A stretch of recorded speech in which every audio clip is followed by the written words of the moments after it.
Okay. I'm Al Kwasikpui. I live in Seaboard in Northampton County. I'm retired. I was a judge for about 20 years. Still have my law license, but I don't practice. I became involved in this endeavor to fight coal ash as a result of being asked by the chairman of our local branch of the NAACP. And that's how I got involved, and I wanted to use the expertise I had to help the community in which I live. All right. Thank you. My name is Wanda Flythe. I'm an RN, retired. I live in Conway, North Carolina, which is in Northampton County. And I was approached by the executive team and asked if I would help them with their coal ash fight, and jumped right on board, and glad I did. Hi, I'm Joseph Flythe. I live in Conway, Northampton County. I'm retired from Georgia Pacific Chemicals, and I got involved at the same time Wanda did for the same reasons. I'm Warren Heitzenrater. I'm the pastor at Jackson Baptist Church. I heard from folks that I knew that this thing was beginning, and had a sense about how I felt about coal ash and all kinds of environmental problems, and the opportunity to get involved with an issue that was going on with people that I trusted and people that I knew and people that I cared about, and also not having to spearhead it. So often in the church you're the cheerleader, and to be able to work sort of behind the scenes and just supporting folks who were doing that kind of thing really had an appeal. Joyce, Buffaloe, County Commissioner-elect.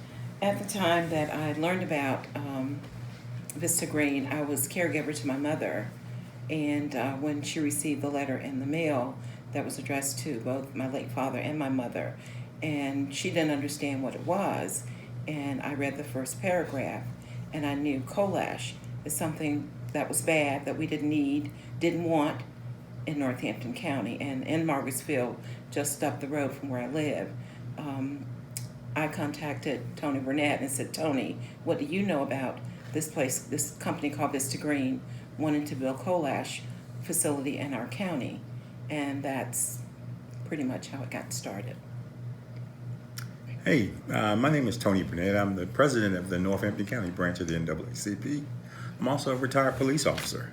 And this matter was brought to me by Miss Joyce Buffaloe as a complaint filed with the local branch of the NAACP here in Northampton County. And from that portion of it, we was able to get the ball rolling, got some key people on board, and the rest is history. Well, from what I understand, from being just involved a little bit with you guys, it's quite a history, and it sounds to me like you guys pretty quickly built a coalition of people who had the same interests, and so you were able to work together. And you also had some legal mechanisms in terms of zoning that, at least at the beginning, it seemed like you had to go. Vista Green was supposed to be going for a special use permit, but it turned out that wasn't exactly the case. Is that true? Or I've read things in the papers, but I'm not quite sure about that, so I need you to clarify that. Yeah, I know when this thing first started, they had two citizens forum, which gave us the opportunity to meet so many people, so many wonderful people, and those forums was held in the town of Seaboard. That gave us an opportunity to meet people, to get a sign-up sheet, to phone numbers in order to call people, and yes, it was. And come to find out, when this letter was sent out by Vista Green originally, it was mistakenly sent out. So we contacted the county commissioners during the county commissioners meeting, at which time they tried to deny that letter was sent out, which really upset the people in the meeting. I'd say at that meeting we probably had about 40, close to 40 citizens went with us to that meeting. And we caught our local officials in a lie, trying to cover this thing up, saying that it wasn't true. So were you not, they weren't going to really send you a letter? They weren't even supposed to send one? Not at that particular time. Those letters supposedly came out later, and they sent them out prematurely early. God works in mysterious ways. Yes, he do. One of the things our branch, and I got to bring this up about the NAACP here in Northampton, we're very engaged in the community, and we don't mind putting boots on the ground. We don't mind calling an ace a ace and a spade a spade. I had the opportunity to reach out to Mr. Gary Grant. Mr. Gary Grant is well known in the Roanoke Valley area, Northampton and Halifax, which he was involved in a issue dealing with hog farms back in the 70s and 80s. So I wanted to try to find people that knew how to fight and what to do. At that time, Gary Grant told me about a couple, Mr. Ferruccio and Miss Ferruccio, to contact you guys that you had been involved in a landfill fight over there, which I did. During that time, at the same time, our NAACP meetings were filled, at least 70, 80 people in each meeting. I knew we needed someone on the team that knew the law, that knew how to address the laws. And the number one person that I thought of, I've been in front of him so many times in court, and I knew that the whole county had nothing but respect for him, and that was Judge Kwasikpui. And I knew going into a fight that you have to talk to people to try to win people over to your cause, to the cause that you feel is right.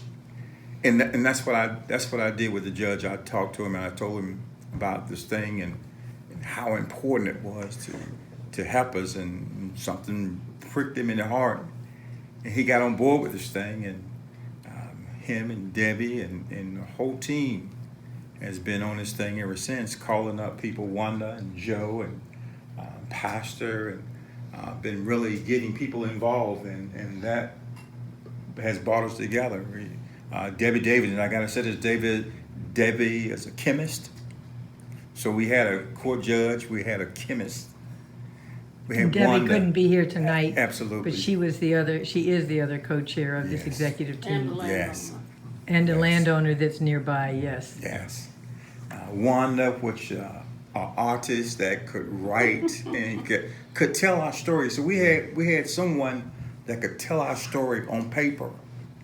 Somebody that could tell our story on paper, and that's how important it was. She's written recently Yes. some that she sent me. She's very good at writing letters, and that's how you get people to understand, is through the stories as you tell them. Definitely. You're a Definitely. great writer. Definitely. Well, Judge, what happened after Tony got a hold of you? After Tony, Oh, that's a big question.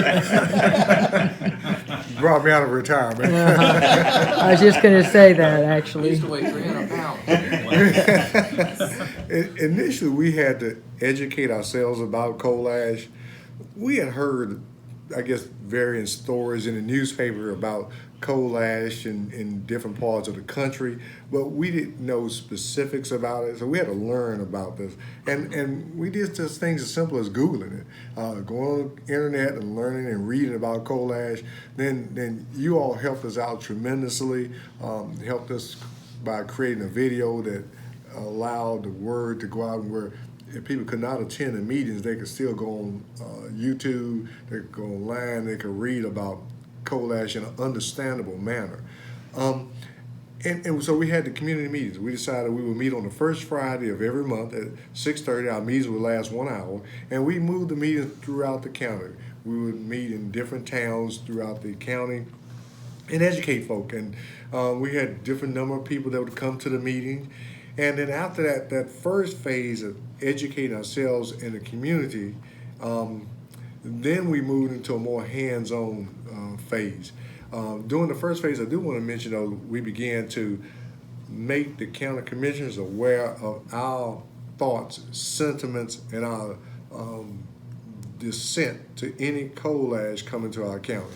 And that was important. And we had Wanda came up with a postcard campaign, which was fantastic. We sent postcards to every commissioner, and we sent over 2,000 to every commissioner. So each commissioner received over 2,000 postcards, had the same message: we don't want coal ash in Northampton County, and it was signed by different citizens. The citizens would sign their names and then put their address in Northampton County, so the commission would know that these people were vested in our county. We had petitions. You must have done fundraisers to just pay for that postage. We paid out of our pockets. You paid it out of your We paid pockets. it out of All our right, pockets. I get that. Yeah, we just Been didn't- there and done that. We just didn't have the time at that point. Right, to do the fundraising. When we looked to a more hands-on activity, we had asked the citizens to come and help us with the petitions. The simple things is counting the signatures on the petition. We had over 1,400 signatures, and we just allocated, handed them out to different folks, and they counted them up, and they felt a part of this. Right. We always during our meetings have a time for people to give input, and they got a chance to talk, and that helped make them feel a part of this effort. We did a post and essay contest for youth within the county, and the citizens helped with that. Some of them graded the posters and the essays and things like that, spread the word, things like that. So that was good. That led up to the citizens turning out for the public hearing before the county commissioners. And that's where zoning helped us. We have comprehensive zoning in Northampton County. Zoning gave the people a voice in this process. And I say that because the zoning requires that it be a public hearing. Before the commissioners could vote whether to grant a special use permit or whether to rezone the property from agricultural residential to heavy industrial, there had to be a public hearing. Now initially, when Vista Green first came before the county, they sought a special use permit. Due to the opposition, they withdrew that request for special use permit. And they claim they're going to educate the citizens as to the misinformation that was being disseminated. That's what they claim. Well, we utilize this time to provide the citizens with information about coal ash. And we also said one other thing. You could always look it up yourself. That's what we would tell folks. That they didn't have to rely upon what we said. They could go to their computers and they could look up coal ash themselves and form their own opinion. And so that was helpful. When it came back the second time, the Planning and Zoning Office informed Vista Green that they would have to apply to have the land rezoned first from agricultural residential to heavy industrial. And if they were successful in that, then they would come back and apply for a special use permit. Okay. And so, but that the zoning ordinance gave us input through that public hearing. Wow. So are you saying that had it not been for the zoning, they simply could have come in with the bulldozers and started work? If it hadn't been for the zoning ordinance, there would not have been a process whereby the commissioners would have to okay or approve or deny them either obtaining a rezoning or getting a special use permit, which required that we have a voice. That's lawyer speak to say, yes, you're right. They could have come on in and they could have started. They just could have come in and started building that facility on their land. But because we had the zoning ordinance, which was enacted in 1994, there was a process whereby the Vista Green Corporation, these outside investors, had to come before the county commission, which through the ordinance was required to receive input from the citizens.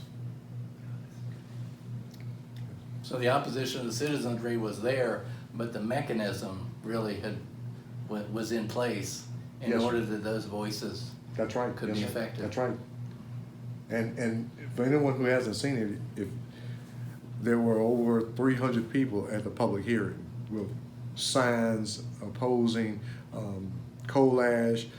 Numerous people would sign up to speak opposing coal ash.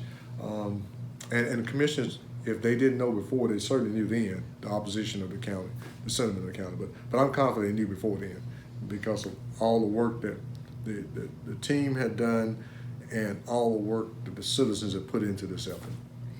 Joyce, can you tell us about how this situation changed for you? Because you were you're the one that your mom got the letter, mistakenly apparently, and then the ball started rolling. You called Tony, Tony calls the judge, and here you are now a county commissioner-elect. What happened? Well, at the time, when my mother received the letter, I was concerned that how do we live with coal ash? We can't live here with coal ash. And I was very thankful that Tony said, get me a copy of that letter, and I did immediately the same day, and we talked about it, and he gave the support and the concern that yes, this is something we have to look at. We have to be concerned about. We have to be involved with what is Vista Green really trying to do with this 852.45 acres of land that they had purchased. So with that and with all the support that I was receiving with getting the information out, it gave me the hope that we really could beat this by working together as citizens in Northampton County. And that's exactly what we did. Well, you did more than that. You ran for public office and won, which, I mean, that's spectacular because that's what people dream of all over this nation, is that we can have people that represent us in office who actually represent what we believe in and what we want. So, I mean, I think you are like the top celebrity. I don't know. Period. I don't know if I want to be a top celebrity. I'm kidding. I'm just very, I'm very concerned about our county. And even when I was born and raised here and I moved away, but 25 years later returning, not a whole lot had changed in Northampton County. So I was even telling Deborah there were certain parts of the county, as a black young girl, I couldn't even go in. But now, and to have the county, black and white, come together to fight this issue is very important. We see that we can live together and work together because we do have the same concerns. We want to be healthy and happy and living peacefully in our county. But we don't need coal ash. And that's what we were fighting against. And we're continuing the fight. With any issue that comes on board this day forward, we're still going to look at and work through it together. Well, for many years, they've wanted us to be divided racially. And when it comes to the environment and our health, it's one of the things that people understand. We're all the same. Yes. And that's the sad thing, that it takes this sometimes, but that's also the beautiful thing, is that a group of people here, white, black, are together. And nobody has stopped that. Nobody has been able to divide your community and keep it down. And that's why racism has existed all along. It was always economic. It's always been about dividing us so that the economic, elite can do well. And so this little county here is totally an enigma and actually an inspiration. And the more we can share your story with people, the more hope people are going to have. And you're absolutely right. I'm happy. I am so happy that we came together, and I hope that our story will be a story that will empower others and let people know that if you come together, if you work together, that you can move forward. And for me, I remember I met Reverend Warren maybe about 3-4 years ago. Oh, longer than that. Longer than that? Yes. Maybe. It was about food back then. Yeah, Yes. yeah. And one of the key things that we talked about was, how do you bring white and black people together? And I'll never forget that. Never. And we talked on that, and we talked on it, not knowing that God had his own hands in this, and he had his own plan to bring the people in Northampton County together. We never knew it would be coal ash. But at the same time, we was ready, and he had people in the right places to come together. And I ask myself this question all of the time, that we have so many people dying in this country from cancer. Cancer has never been this prevalent as it is this day. No. in 2018 that every family in America has been touched by cancer. So that tells you right there that something is going on in our nation with our land that's not right. And to go back to what the conversation was on earlier on zoning, having zoning in place, because especially on small county, tier 1 county, predominantly African American counties, you have those big companies are looking to move in and come in and bring stuff that we really don't need, stuff that will harm us instead of help us. So I just wanted to get that out there.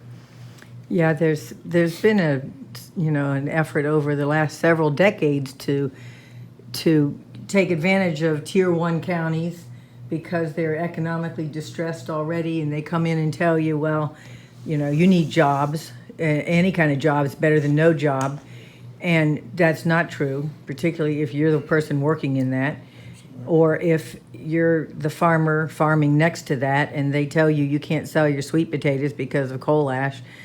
So you're right. At the heart of all this is environmental degradation. And I know that just recently, Reverend Barber, the past president of the NAACP for North Carolina, and now the co-chair of the Poor People's Campaign, he's been talking about environmental degradation and how the poor suffer from it more than the well-to-do. You're right. I'm glad you brought it up about jobs. Wanda, if you would tell the group about the research that you did on how those so-called jobs that Vista Green said they would bring in, how they affected people. Yeah, they're when they had the spill in Tennessee. 2008. In 2008, the men who went to work there, many of those men have since died, and we have had interviews with some of the people who were still living, and learned how. I mean, as a nurse, I take care of sick people, and these people were severely impacted by their exposure to coal ash. What you breathe it in, it gets in your lungs, you can't get it out, it destroys lung tissue, it gets in your bloodstream, it gets in your it shows up when they do labs. Some of these chemicals and things that are specific to coal ash show up in those people's bloods, and their blood diseases, anemias, their cancers, their tumors. It's just the heavy metals in the coal ash affect the entire body. There's so many poisons and so detrimental to people. Those people working in that coal ash in Tennessee, they had no protections. They were told that this coal ash was safe. And that's one of the things that the people who are trying to sell coal ash to your community keep talking about how safe it is and that the jobs are safe, but they are not. Anybody who is around coal ash, they're not safe. This stuff is in the air. It's like fine powder, thin, like talcum powder, hoofs up, and you breathe it in, you don't even realize.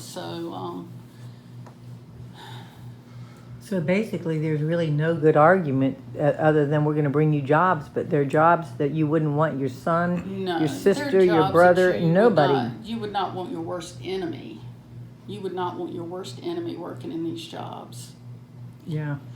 And the zoning, I think, is really important because the zoning allowed us as citizens through our county commissioners to keep this very harmful industry from coming into our county.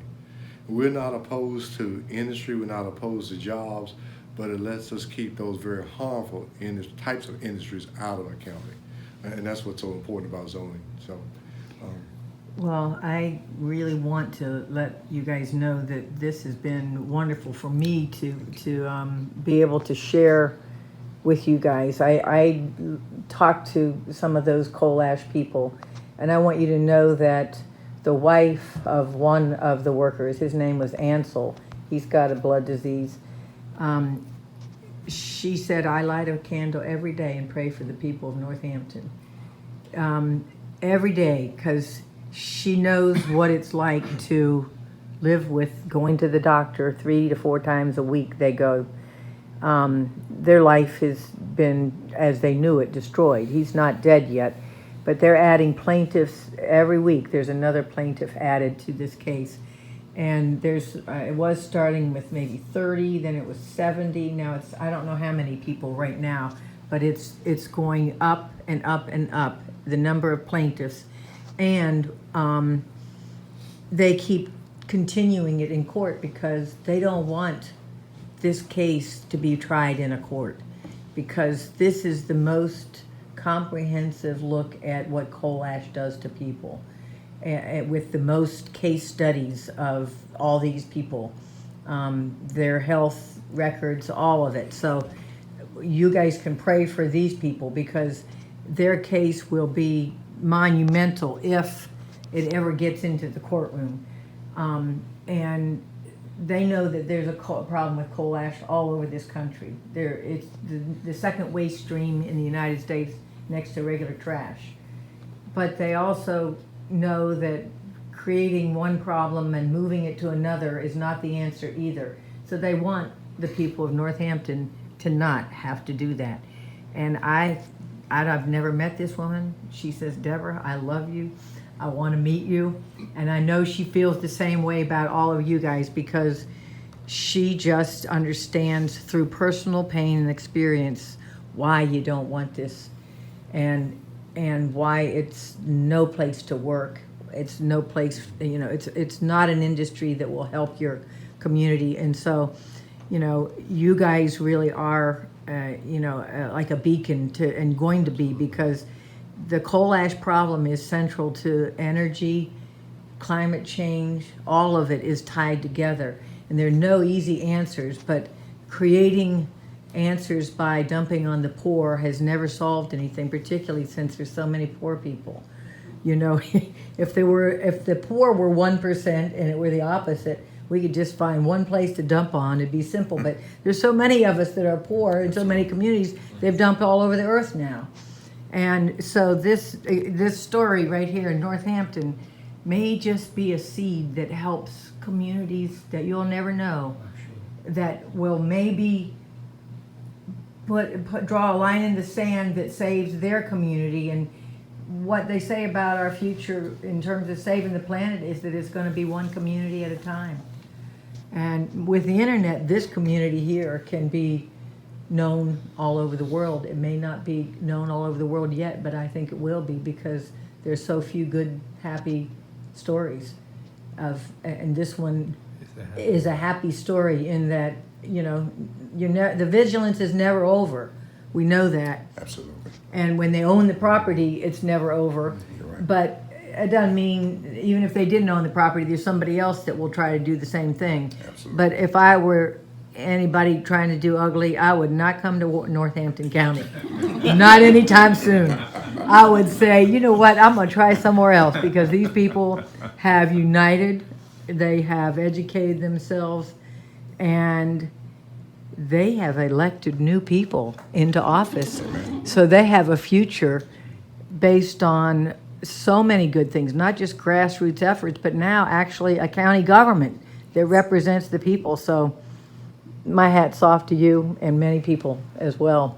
Thank you. Can I ask you a question? Thank you. You know, we were talking about zoning, and you know the fact that in this case, you know, it was just kind of the thing, you know, that allowed it to happen. It wasn't the energy behind it, but it was like saying, "Does anybody have a key to this door? Does anybody have a key to this door?" And zoning was the key to the door, and it took a lot of people, you know, to hunt somebody up that had it. But once we had it, then you can open the door or lock the door, whichever you want to do. But I guess it's locking the door that I'm getting at. Have there been downsides to having comprehensive zoning in Northampton County? Has it, you know, it seems like there's always a downside, but in thinking about it, I'm wondering what the downside might have been. And Judge, maybe you know something about this. Have there been any situations where zoning has kept something good from happening in this county, kind of the flip side of zoning saving us on this one, have there been instances that anybody knows about, has longer history than me, where zoning did us bad? Well, as I think about it, we have some types of industries in which some people are in favor of and some are against, and zoning hasn't kept that out, such as there are solar farms, solar panels in Northampton County. Some people have opposed that, but then some have been in favor. But nothing to the extent that is harmful as coal ash. And so we have the solar panels. We have farming operations. The Atlantic Coast Pipeline. The pipeline is coming through. Yes. So far, and so just because something just because the industry has varying viewpoints doesn't mean that zoning in our case has kept that out. And as far as I can recall, there's been nothing that has generated such comprehensive opposition as coal ash. We're pretty much united against coal ash in Northampton County. We don't hear people saying, "Man, I wish we'd never put that comprehensive zoning No. stuff in." And one thing which Joseph Flythe did was to create a sign on wheels, and his wife would drive that sign to different towns in Northampton County announcing that public hearing. And people turned out for that. They knew this was their opportunity to be heard. This was the opportunity to speak about the coal ash to which they were opposed, and they turned out. And so that was a good thing. So what did you guys do? You put signs on your car, a truck? I had a 4x8 billboard sign kind of fall in my lap. And I got a trailer and mounted it on it. And we took it to every town in the county for 2 days at a time to advertise the planning board meeting and then to advertise the commissioners meeting. I got it after the planning board meeting. So you just park it and leave it there? I just parked it and I'm left asking it. because I got to get some of these ideas, Joseph. We parked it. I got permission. I parked it in every town in the county. I'd leave it there 2 days, and then we'd move it to the next town. And we got permission for every place that we put it. And this was a 4x8 sign with 8-inch letters. You can see it from 200 yards away. I like that idea. Missing letters. I like that idea. What are other things? I mean, when it comes to grassroots efforts, there's no one way to do it. People just think things up and start doing them. We did a lot of different things to educate the people. We set up at different things that were going on in the county, the 4th of July event, every event that we knew about. We set up a booth and we gave out pamphlets. We told people about coal ash. We got them to sign petitions, postcards. Last year when it was time for the Christmas parades, we built a 10-foot tall Christmas stocking and mounted it on a trailer and put it in every Christmas parade in the county. And it said, "Please, no coal." It said Northampton County at the top, and it said, "Dear Santa, we've been good. No coal ash, please." This was a 10-foot tall red Christmas stocking. I got to have a picture of that. Oh, that's good. I got to get a photo of We that. put it in every Christmas parade in the county. We threw candy. No coal. We had the no coal ash signs on the truck. We had the no coal ash signs on the sides of the trailer. But we educated people any way that we thought we could. We would talk to people anywhere we got a chance to talk, we would talk. And on that note, just as early in the game when we were trying to figure out we knew this stuff, but we needed the county commissioners to know it, and we needed the citizens to know it, because what the citizens don't know, they're not against. So we needed to let them know, and that's when I started writing letters. Because I said, some people will read letters to the editor in the paper. They might be people who don't come to our meetings to learn, but if I can get it in the paper and it's in their hands, in their home, they can read it. So when we did write letters, or we prepared pamphlets, things like that, we tried to make sure that all of the information that we put in those letters or those writings were things that we could cite the documentation source, so that people would know where to go see it for themselves, and it was especially important that the people be able to trust what we were saying, because if we ever told things wrong, then people would not trust us anymore. Right. So we tried to be absolutely sure of everything that we wrote, but we put the letters in the paper, and I've heard, many people don't know that I was the person writing the letters, but we would go to meetings, or I'd talk to people, and they would start quoting things out of letters that I had written, and I would just agree with them. I wouldn't say, oh, well, I wrote that. That was my letter. But I was so happy to know that people were actually reading those letters. And then the postcard campaign, that was, we felt like we needed the commissioners to hear from the people. So Warren had the capability of creating these postcards in mass quantity and for little money, which I think he foot the bill for all of those postcards. But we did print the postcards with the addresses. We had 5 postcards with the 5 commissioners' addresses. And then on the back side, it had the message: we do not want coal ash in Northampton County. Postcards are cheaper to mail than having to buy envelopes and the stamps. And the stamps for a postcard is less than stamps for a letter. Mm-hmm. So that was part of and plus it's so simple. And we packaged these in packages of 5, so that if somebody was willing to sign postcards to send to the commissioners, they would sign one for each of the commissioners. So all 5 commissioners were getting the same message at the same time. So when one was opening their mailbox and postcards were falling out in mass across the county, another one was opening his mailbox, and the same postcards were coming out in his lap as well. So did they ever try to tell you to call it off? This is enough. They have told us. They say we got the point. Postcards. We don't need any more postcards. And he ran off like 10,000 postcards.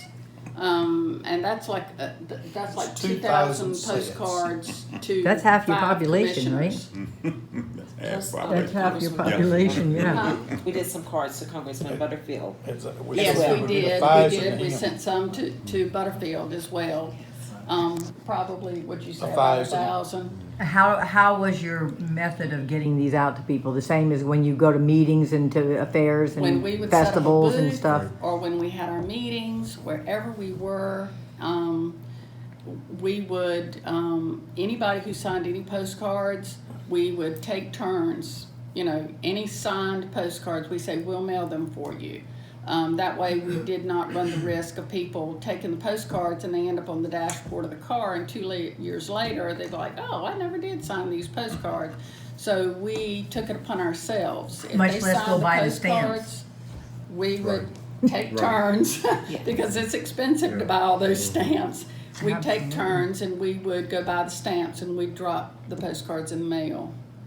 So we could be sure they got to the commissioners, and the commissioners were impacted. They were I wanted definitely this impacted. story told because that is a phenomenal thing to do. Mm-hmm. 10,000 postcards and actually delivered in the mailbox, not, as you said, not Yes. thrown away.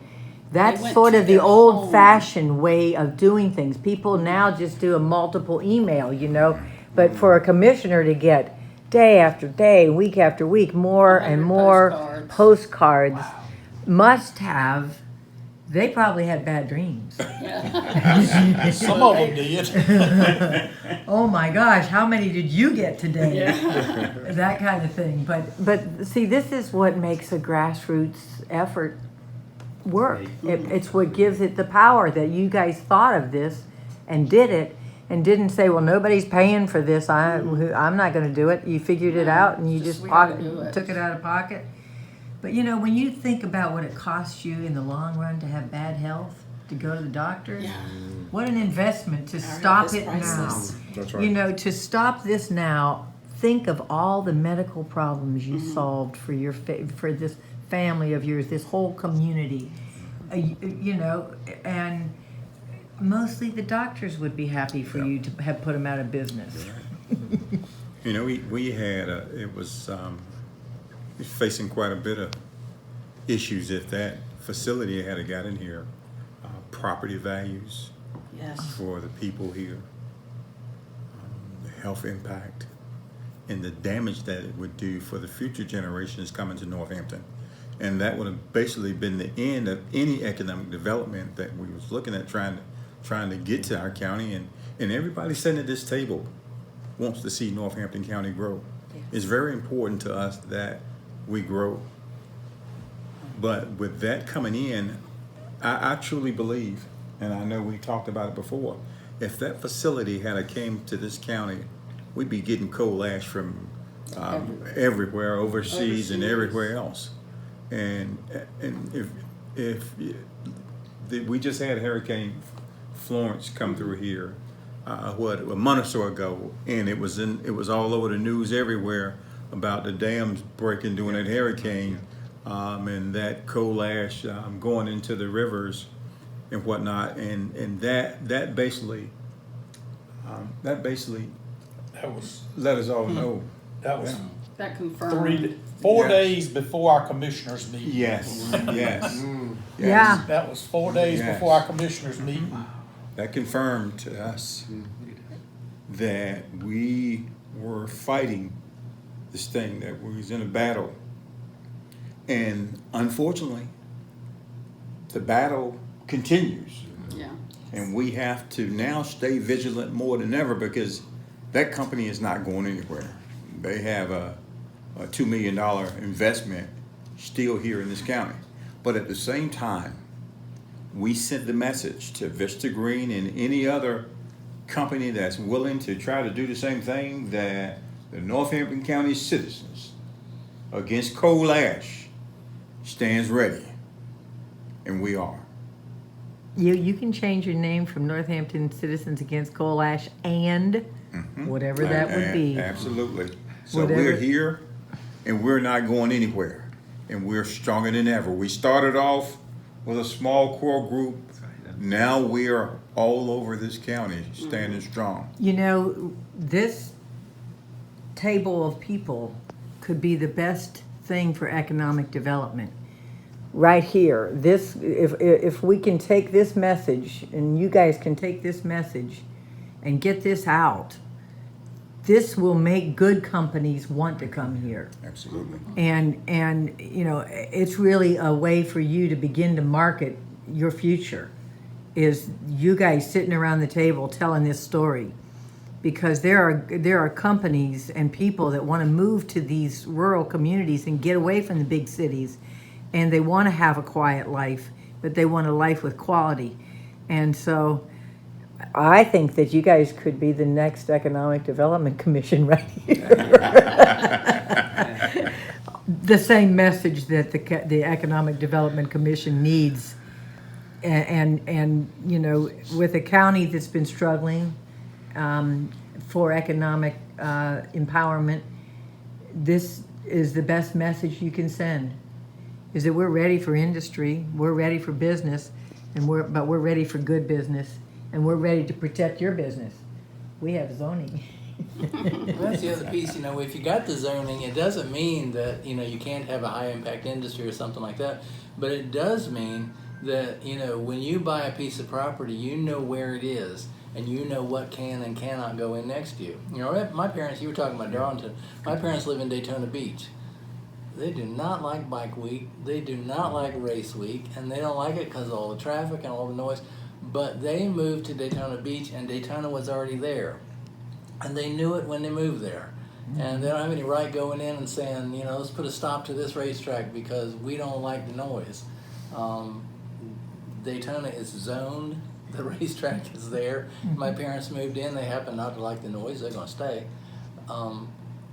But zoning gives you that. So you buy a piece of property and you can look at the map and say, these are the kinds of things that can happen around me. And they're not gonna be surprises. And one day you wake up and there are bulldozers next door and you don't know what's going on.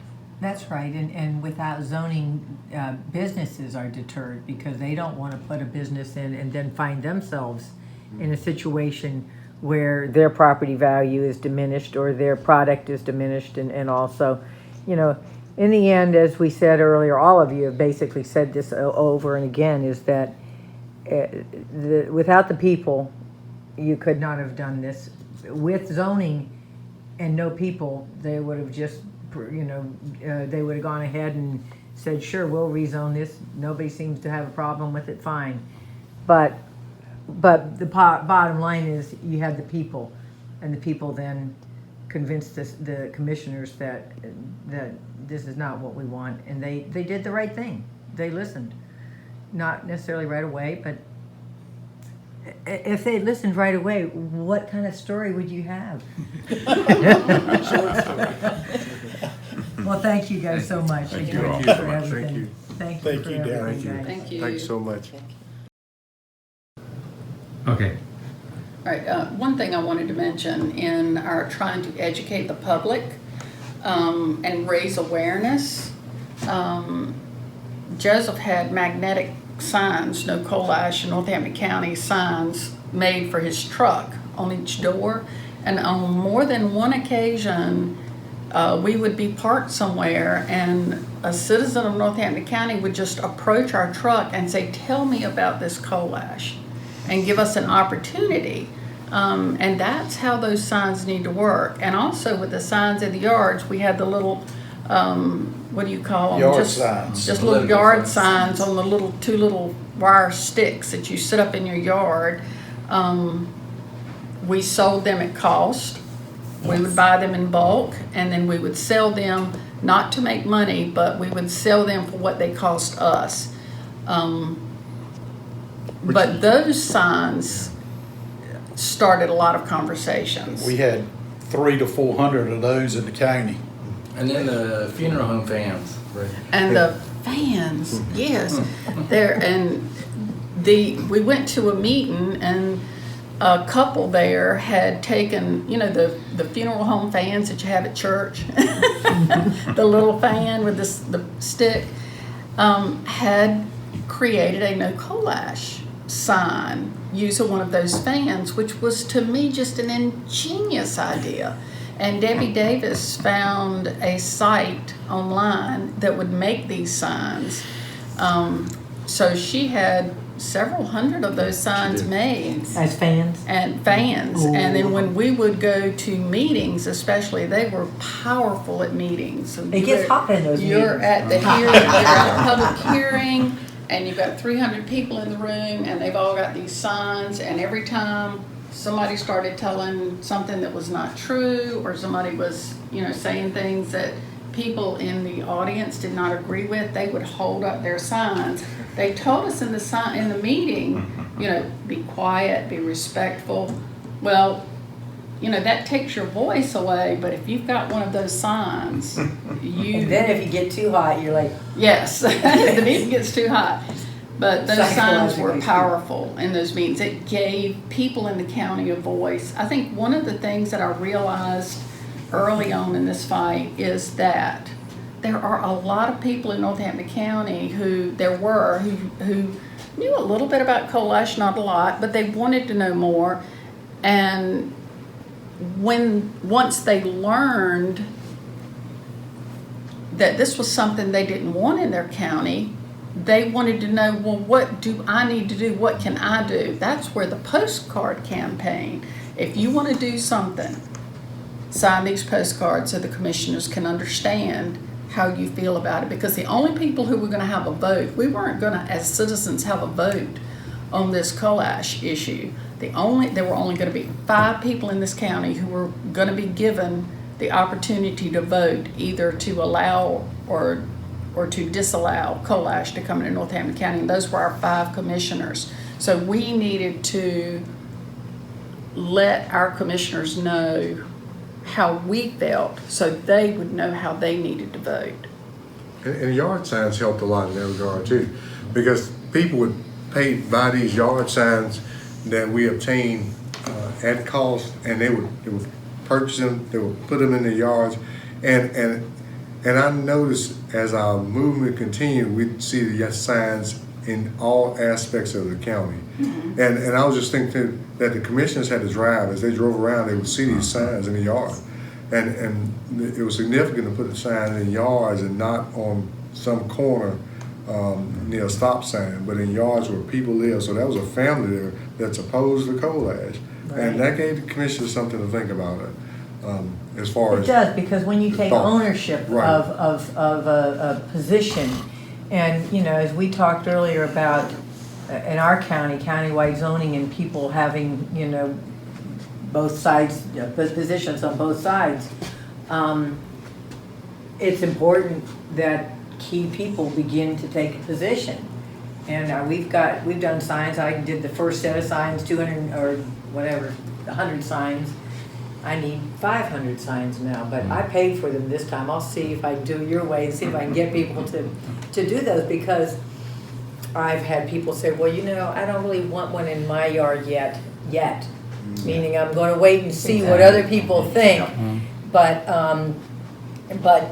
you know, now they're like, some of them, do you have any more of those signs? Mm-hmm. So I know that we're beginning to get, you know, traction with our education campaign. But all of these little things are so helpful to hear about, because it takes so long to educate people. Yes. And certain people are moved by this, and certain people are moved by that. One thing, you know, the stocking at Christmas, boy, that should have gotten everybody. Yeah. Mm-hmm. and we had T-shirts. Mm-hmm. I was going to say the T-shirts. Yeah, that was something I think significant too. People would show up at the regular county commissioner meeting. It wasn't particular to the Vista Green issue, but they'd show up at the county commissioner meeting wearing the T-shirts. No coal ash in Northampton County. We also had quite a few teachers to come to our meetings, school teachers. Mm-hmm. And I received a lot of calls from school kids on the Facebook. And so you had people following this, people that we had no idea about. Mm-hmm. I had the opportunity to go to Nash Community College, mm-hmm.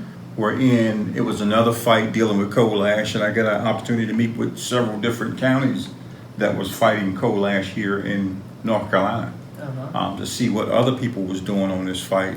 And a lot of people knew about what we was doing here in Northampton. Matter of fact, it was I believe it came out in the News and Observer, I want to say. Mm-hmm. So it was being followed. I know in Raleigh and places like that, I know it was being followed on what would happen here in Northampton.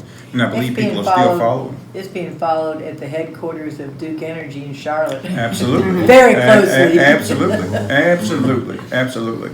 So my thing would be to anyone that sees this video, anyone that's in the middle of a battle, and that sees wrong and want to help right it, is to reach out to others, because there's a lot of people out there that feels just like you. A lot of people in this country feel that they have no voice. And anytime you have a person feel that their voice is not being heard, you have a problem with that. And that has been one of our problems here in Northampton, that our elected officials, and I go back to that, and all 3 of our elected officials that had been in that office for quite some time got voted out this term. They got voted out because they didn't pay attention to the people. And anytime you cut off that person, you cut off their voice where they feel that they can't talk to you and you're not responding back to them, there's an issue there. With our county commissioners, when we came up to their meetings, they cut it back where we could only speak to them for 2 minutes. They would not respond to you during the meeting, and they had the audacity to bring the sheriff office into the meeting and have a deputy in the meeting, which that had never been before. And to me, that was an intimidation point. That's how I took it. I took that as an intimidation to the people by bringing law enforcement into that meeting, especially when you had no threats or anything going on, but yet you got an officer that could be on the road out of patrolling, but you got an officer inside your county commissioners meeting.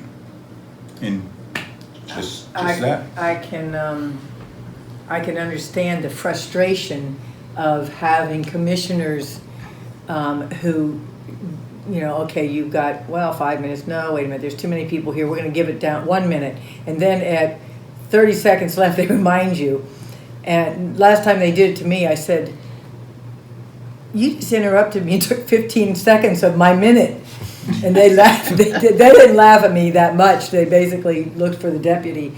But I said, it's really unfair that you limit us and then remind us halfway through of the minute you're giving us and telling us that we're going to tell you to stop shortly. And so your train of thought is messed up. You can't, it's... In other words, your opinion don't count to them. Right. They're not listening to And then when they address the issue, just like you said, later on it's on the agenda, you're not allowed to respond or talk, or they're going to get the deputy because, so there really isn't communication. They make it look like there is because we're going to give you a minute. But communication means you speak, I listen, I speak, you listen. It's back and forth. And that's what's not happening. They weren't listening. They had to have you guys spend a year and a half of your lives doing signs and T-shirts and meetings. And you had to do this to get them to listen. Whereas if they actually had a meeting where people were allowed to speak, and then they were allowed to respond, and then people were allowed to respond to their response, you'd have a dialogue. And with a dialogue where both sides are actually respecting each other, you can get things done. Absolutely. And that's what county government, not necessarily this one, have our county government in Warren County, and yours has been too, afraid that somehow the people aren't going to be wise. They should listen to the people. The people are wise. The people know their land. They know what their world is. And so if people that are in governmental positions would start listening to the people, literally, we would come up with solutions to problems that we think are insurmountable. But they're terrified. First meeting I went to, the county commissioner, Mr. Carter, was that his name? That's his name. He was so mad at you. Yes, he was. said, now I have control of this commission. I've been to a state meeting and I have control here. And he looked at you and you, Mr. Burnette, are not going to take over my meeting. And you said, I'm just trying to give you my point of view and not be disrespectful or anything. And I could see right away that it was going to take a while for them to listen because they were defensive. And I think that, I've been told our commissioners just don't like to be told what to do. And no, nobody really likes to be told what to do. But if you have a freight train coming at you, which is what you have when you have an 800 and some acre facility coming at you, and the commissioners aren't listening, then you have to do what it takes to get them to listen. And you did. Absolutely. You guys did phenomenally. And God bless you. Can you tell that story real quick about the genesis of the funeral fan? How that idea started? I think it's a great story. The woman who said they told them they couldn't speak.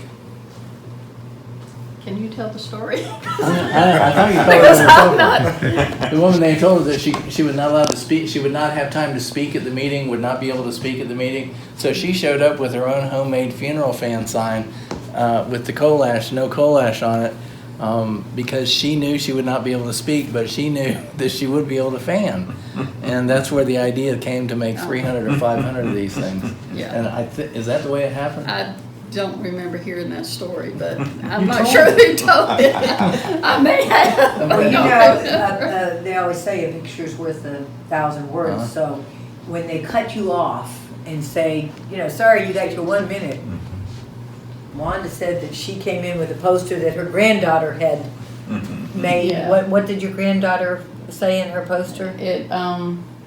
My granddaughter spent a great deal of the summer with us, and she went to a number of the coal ash meetings with us, and she was very astute and very attentive, and she wanted to understand about this coal ash, and she listened and she learned. And one meeting, Deborah was there with a presentation, and Dylan just took it in.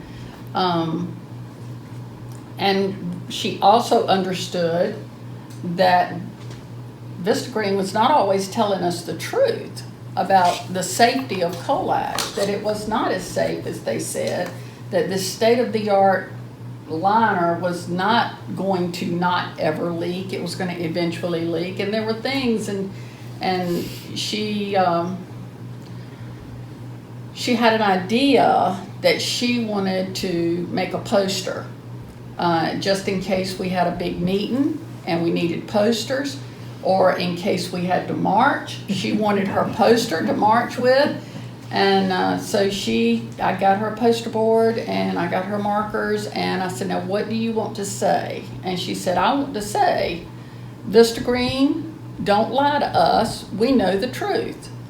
I said, okay, well that's a good poster. So I helped her mark it off. She made her poster, we rolled it up for that day. Well, the day didn't come before she had to go back home and go to school, so I promised her I would take her poster. The hearing that we attended with the commissioners, I took the poster with me, and just in case I could use it. And while we were there, so much of what the Vista Green representatives were standing up and saying, they were just not accurate facts. They were not the truth. And I thought about Dylan's poster. So when I stood up to speak to the commissioners, I took the poster and I stood it by my podium where it was in direct eyesight or view of the Vista Green crew. Vista Green, don't lie to us, we know the truth. And I never mentioned the poster, I just stood it down there for them to read.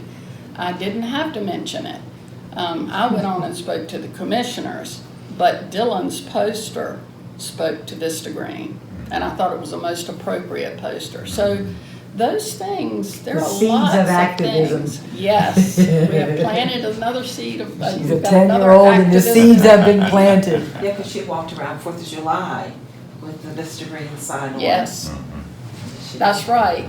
Deborah made a sandwich sign about no Vista Green, and when Dylan was here, she was like, yes, I want to wear that. So And you never know what pressure is on commissioners. I know that I was talking to some officials, you know, in Warren County. I was talking to the superintendent of schools, and I said, look, for 40 years they've been looking for dumping grounds. And I know I found an article once, it was 1977, the year before the PCB were dumped on the road. It said Southern governors meet at Jekyll's Island to talk about hazardous waste. It was on an island where there were no microphones. Everybody was quietly off record talking to each other. And I believe our governor sat there and said, well, we don't have industry. We don't have much going for us. North Carolina is 40th in education now. Then it was, I don't know what it was then. In our case, Warren County is 90-something in education. I mean, when you go to negotiate with the big boys in the industry, and they look at you and they go, look, you're 90-some in education. You're 98th in poverty. Your state is 40th in the nation in poverty. What do you guys have to offer us? And they're like, well, not that much. We'll take coal ash. Well, You know, the pressure's on these guys. You know, Vista Green said some of the same type of language in this last hearing that we had. And the number one thing they talked about was that, number one, that Northampton County was a tier 1 county, And we had an aging population. The average age was 65. And our citizens was dying off. Our young people was going off to college and they wasn't coming back. And to me, that was an insult to every person that lives in this county, whether they're 65 or 105. It doesn't give them the right to come here and dump that poison on us. And Well, you sure won't get young people to stay or you come won't. here. No, you will And not. plus, if that's the only job they have, they're gonna get sick and die early anyway. Absolutely. But that's the way, Move out. that is the way that big business think, that's what they think of us here. Sure. In Tier 1 county, they feel that way about us. Here's the point, and the citizens made this point very well known. One of the owners, Mr. Beasley, he lives in Bertie County. Bertie County is similar to Northampton County, or Tier 1 county. Yep. Now, the questions that he was asked, if this facility is so great, and if you're going to create jobs, why not put this in your own home county, which is a Tier 1 county, such as Northampton? You have these so-called beautiful jobs. Why not put it in your own home county? And they have yet to be able to answer that question.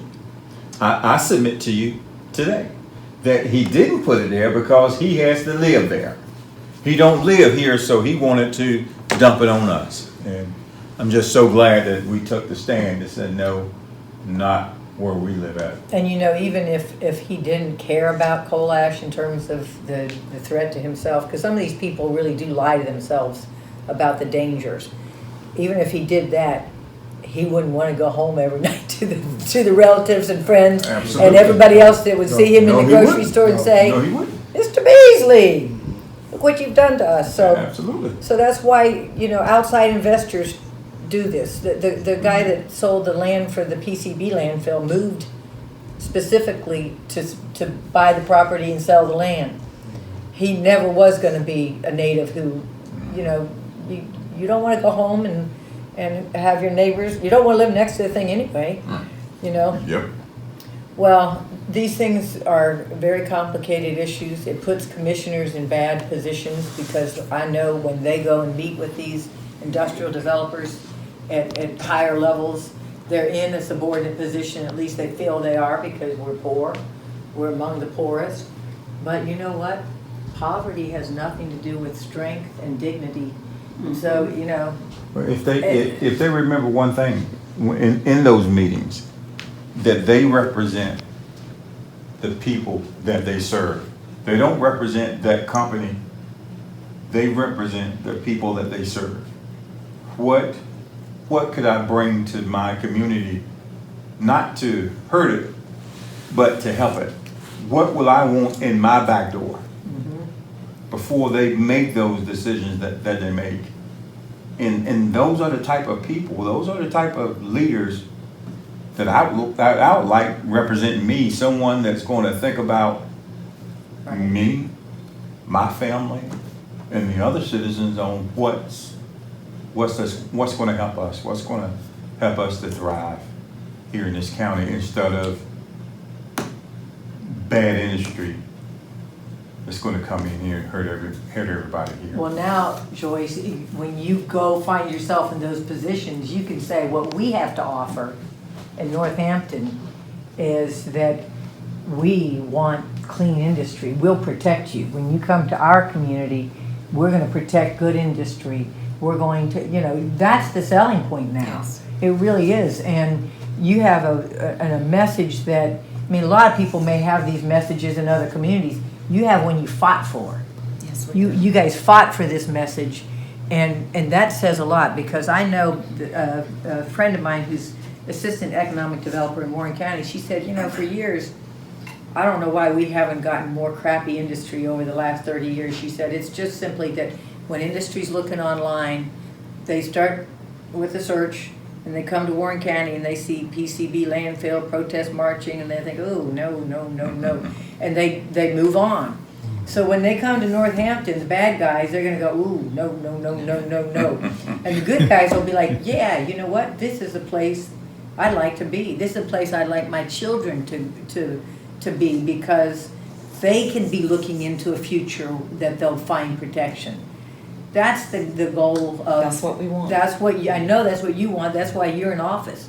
That's what put you in office, is that you have that belief. And you know, we can just all hope that you influence the other commissioners, and that you influence our commissioners and other people in this region, because you know what?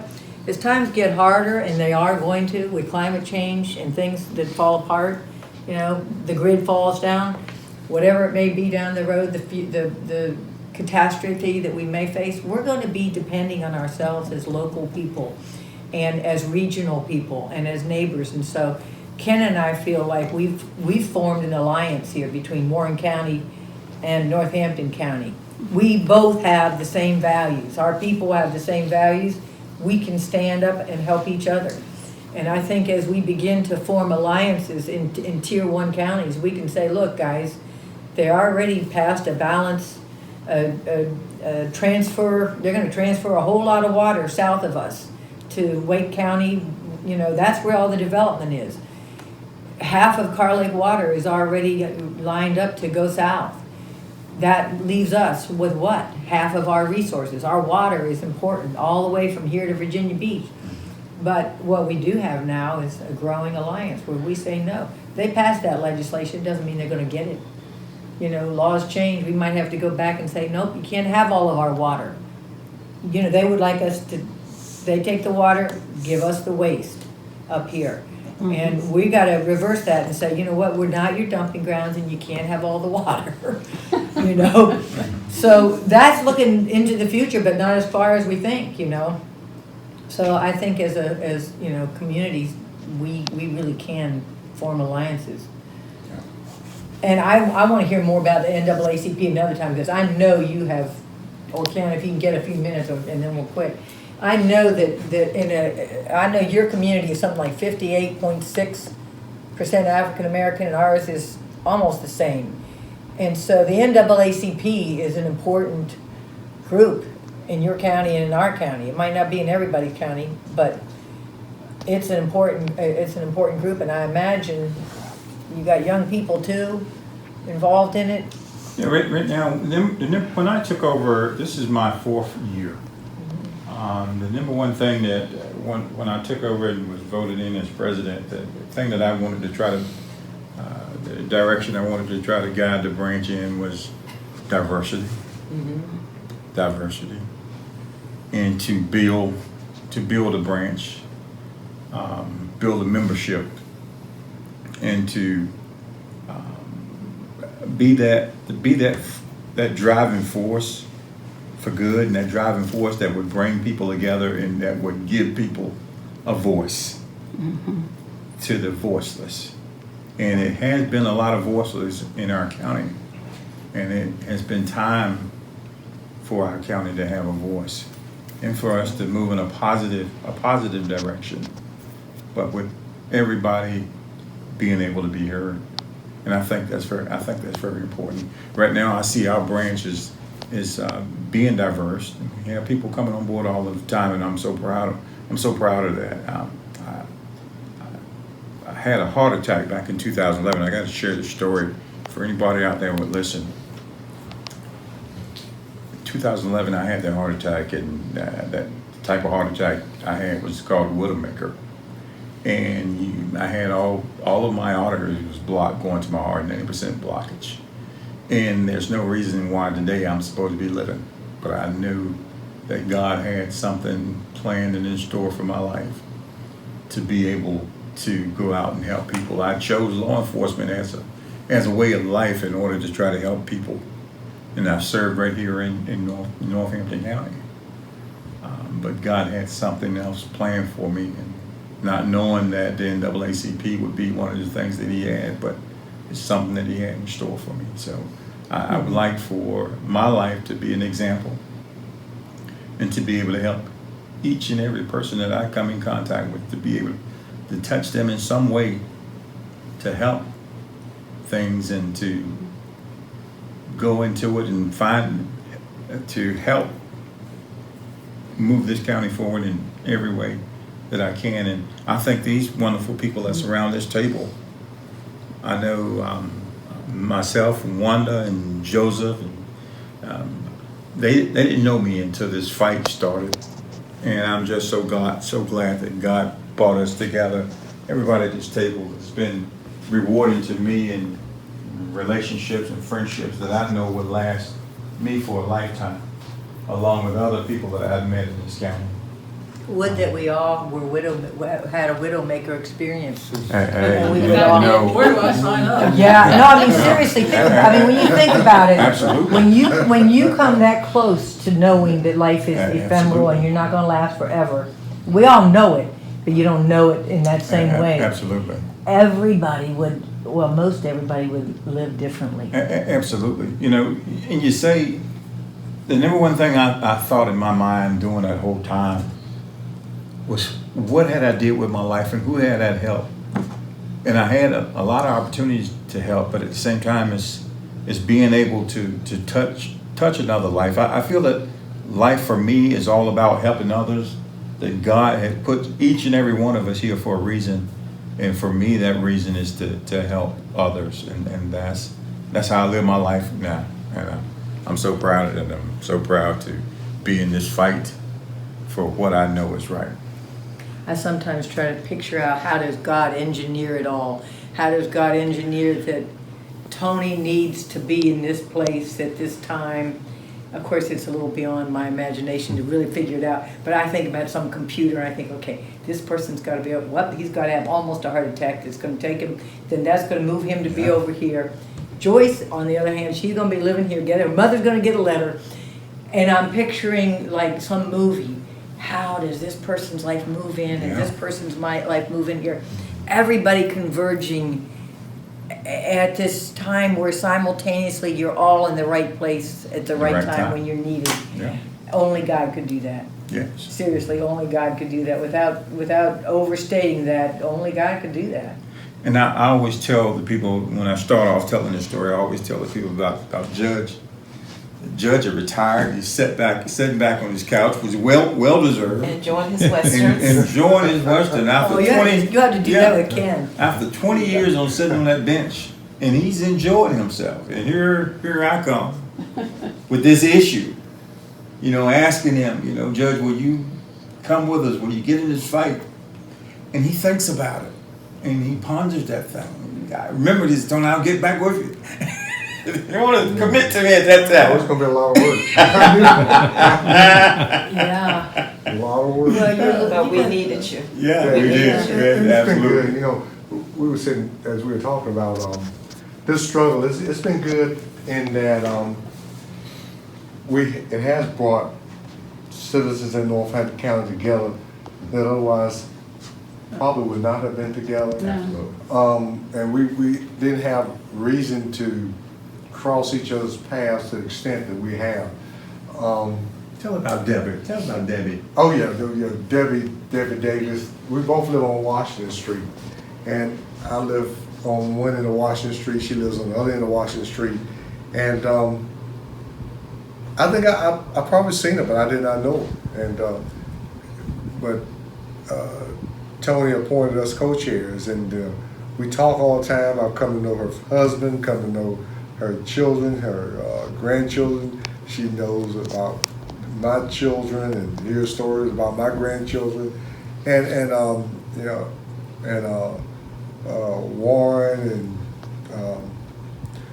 Wanda and Joseph, just folk that we talk on a regular basis. We meet on a regular basis, and we would have probably maybe seen each other in passing in Northampton County, you know, going I on only 158. saw you as a judge.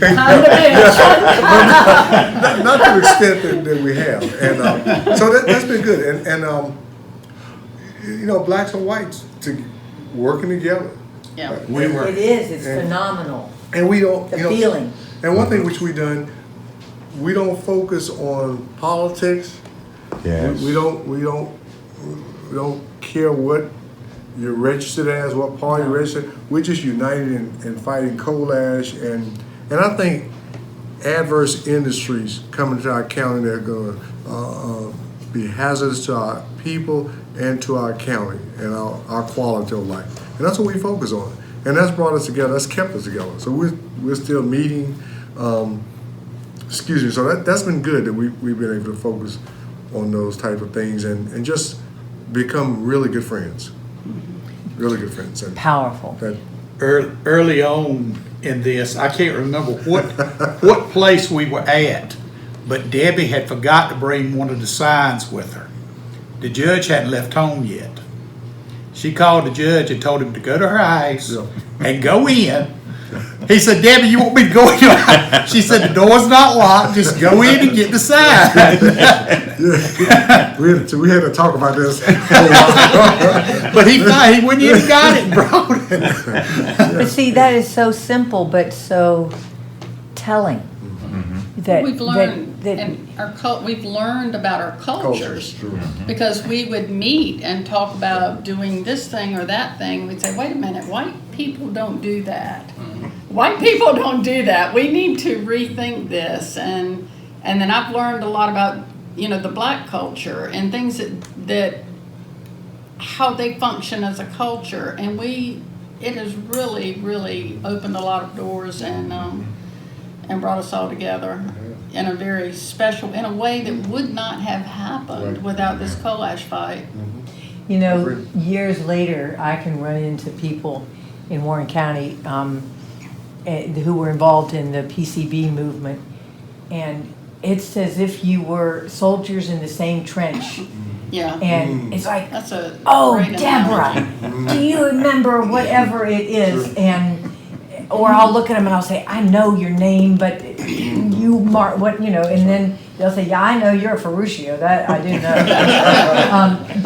But it's this camaraderie that is unbelievable because you both, whoever was involved, experienced something that was like being in a trench together.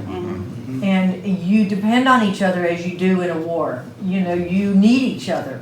And out of that need, you become comrades in the deepest way, so that when you see each other and hail each other 40 years later, it's like, "Dude, your number's so-and-so. Oh my gosh." And we start talking about this or that or whatever it is. And it's more meaningful to me than about anything that all of my life, I've had a lot of good experiences. I've taught students. I have great relationships. But it's those relationships that we experienced where people who usually, kids sit in the lunchroom, black, white, over here, there's always been this separation. Even when people have thought they were integrated. We're integrated, but there's black church and a white church. Or there's, white people sitting here at the lunch table, black kids sitting at the lunch table. And this was not that. This was the fullest integration of human beings that you could have. And I guess that would be what would happen in a trench too. Yes. Because in a trench you wouldn't be looking at color, you'd be looking at how do we help each other through this. And so maybe that's why you have this heightened sense of meaning. So that I would have to look back on my life and say that the most meaningful thing I've ever done has been in the trenches with other people, including you guys. I know for myself, this taking on this fight, it consumed me. I was definitely consumed. I'm calling the judge all the time. We call him back and forth, bouncing stuff and just being consumed with this coal action. Well, it's like we had a common enemy, and the enemy was threatening our lives, and we were, like you said, in the trenches, dependent on each other and looking at each other to how do we fight this enemy. Well, one of the reasons it's so nice to be with you guys is because Jen and I have been in the trenches alone lately. Because this racetrack hit us particularly, and everybody's like, "Well, whatever." And so wherever I go, I'm like trying to push for countywide zoning because I can't change the racetrack through that, but I can help stop the problem, as it could continue and grow and get worse. I can be at a birthday party or whatever. I'm like, "What do you think about zoning?" And I'm not going to back off. My sister's like, "Oh, Deborah." I said, "Look, you own this land." I told my brother the other day, or my sister, she goes, "Well, you know, I can't make it to your meeting. I said, this isn't my meeting. This is the commissioner's meeting. This is the people's meeting. I'm the loudest person because I have to drive through a racetrack right now. And I'm miserable. It's a horrible situation, but it made me aware of what we all could be facing again. We already live with the landfill, the leak, all of that stuff, you know. And then she's like, oh, my family rolls their eyes. They've heard me too many years, but I'm like you. It's consuming because until this countywide zoning is stopped, I'm not stopping. I mean, until we pass it, I'm not stopping. And I will be on them. I will not let up, and they should know that by now.